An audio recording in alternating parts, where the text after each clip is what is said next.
এক বিজেপি কর্মী সমর্থককে রাতের অন্ধকারে ব্যাপক মারধর করার অভিযোগ তৃণমূলের দুষ্কৃতীদের বিরুদ্ধে।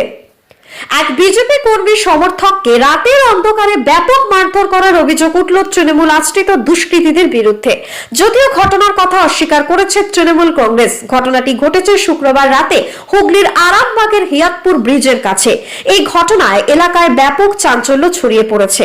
জানা গিয়েছে আহত বিজেপি কর্মীর নাম দেবাশিস মান্না, বাড়ি আরামবাগ ব্লকের আরান্ডি 2 নম্বর অঞ্চলের চন্দ্রবান গ্রামে।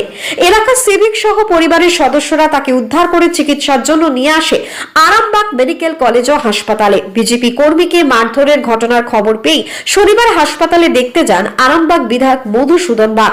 উল্লেখ্য, গত শুক্রবার রাতে বিজেপি কর্মী দেবাশিস মান্না একটি বিয়ে বাড়ি থেকে তার বন্ধুকে নামিয়ে দিয়ে বাড়ি ফিরছিলেন। এরপরে হিয়াতপুর ব্রিজের কাছে তাকে দাঁড় করিয়ে বাইকের কাঠি খুলে বেধড়ক মারধর করে তৃণমূলের দুই দুষ্কৃতীরা বলেই সূত্রের খবর। এই ঘটনাটি নিয়ে শুরু হয়ে গিয়েছে ব্যাপক রাজনৈতিক চর্চা। ঘটনা প্রসঙ্গে ঠিক কি জানাচ্ছেন বিজেপির বিধায়ক সহ তৃণমূলের সাংগঠনিক জেলা সভাপতি স্বপন নন্দী, কি জানাচ্ছেন তিনি, তার মুখ থেকেই বিস্তারিত শুনে নেব টার্গেট বাংলা নিউজের পর্দায়। Bureau report, target Bangla news. Actually আমি একটা বিয়েবাড়ির অনুষ্ঠানে গিয়েছিলাম দোকান বন্ধ করে আরাকুল থেকে আমি বাড়ি ফিরছিলাম।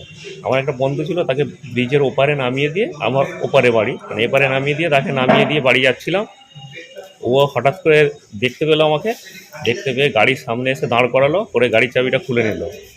খুলে নিয়ে আমার নাকে ঘুষি মারলো, বললো তুই বিজেপি করছিস নয়, মধুসূদন বাগকে বাড়িতে নিয়ে এসেছিলিস এইসব বলে মারধর করার পর আমার পকেটে টাকা ছিল 5,500 মতো টাকা ছিল, মানি ব্যাগে, এটিএম কার্ড, তারপরে আপনার ফোন, সমস্ত কিছু নিয়ে আমাকে মেরে আর এইখানটা একটা লাঠি দিয়ে ভেঙে দিয়ে তারপরে ছেড়ে দিয়ে চালিয়ে। তারপরে সিভিকের ছেলেরা আসে, এসে আমাকে তোলে।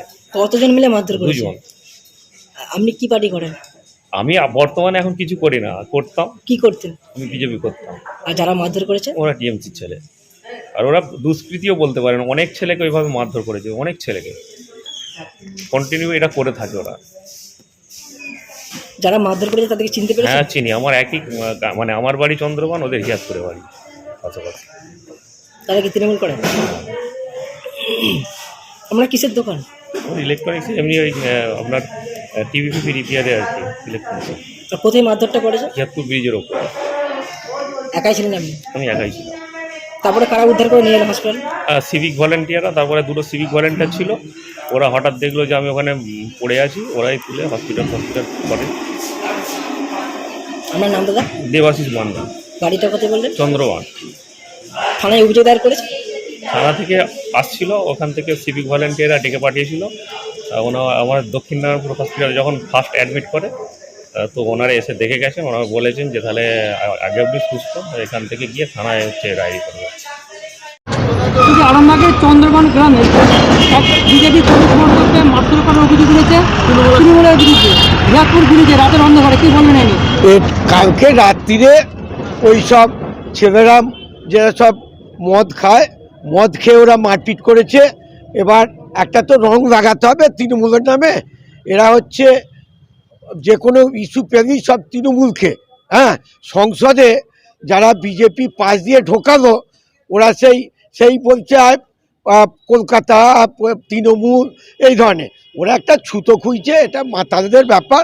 এর সঙ্গে তৃণমূল কংগ্রেসের কোনো সম্পর্ক নেই।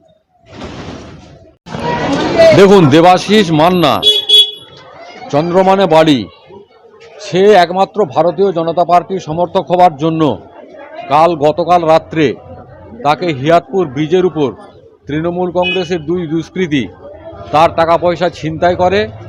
তার মানি ব্যাগে যা কিছু প্রয়োজনীয় দরকারি কাগজপত্র ছিল, Aadhaar card, PAN card, voter card, সমস্ত কিছু ছিনতাই করে।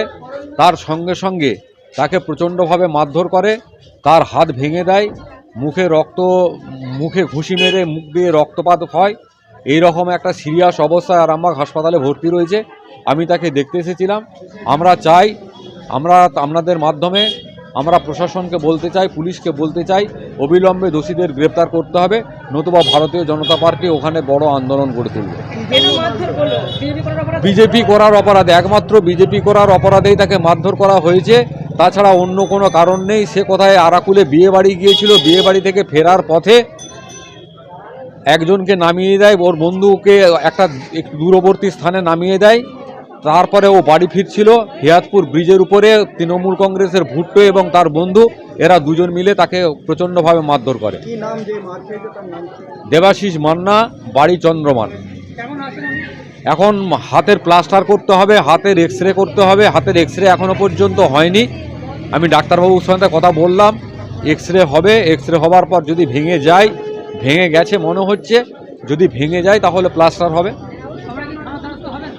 আমরা থানার দ্বারস্থ হব। ওর ভাই বাড়ির লোক আসছে, বাড়ির লোক এলেই ইনজুরি রিপোর্ট তুলে নিয়ে গিয়ে আমরা থানার দ্বারস্থ হব এবং ওই দুজনকে গ্রেপ্তারের আমরা দাবি জানাচ্ছি।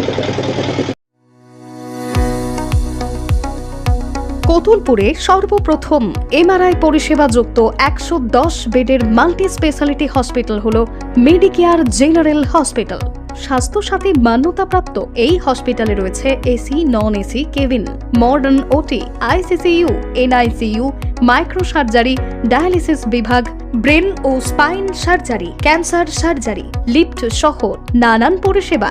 এছাড়াও রয়েছে সিটি স্ক্যান পরিষেবাযুক্ত নিজস্ব ডায়াগনস্টিক সেন্টার, ডক্টর চেম্বার্স, ওষুধের দোকান সহ 24 ঘন্টা অ্যাম্বুলেন্স পরিষেবা, 24 ঘন্টা অ্যাক্সিডেন্ট এমার্জেন্সি। রোগীর সুচিকিৎসা, সুপরিষেবা এবং সুস্বাস্থ্যই হল আমাদের মূল লক্ষ্য।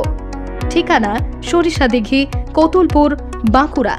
যোগাযোগ নম্বর 9434216662 অথবা যোগাযোগ করুন 9732212924 এই নম্বরে।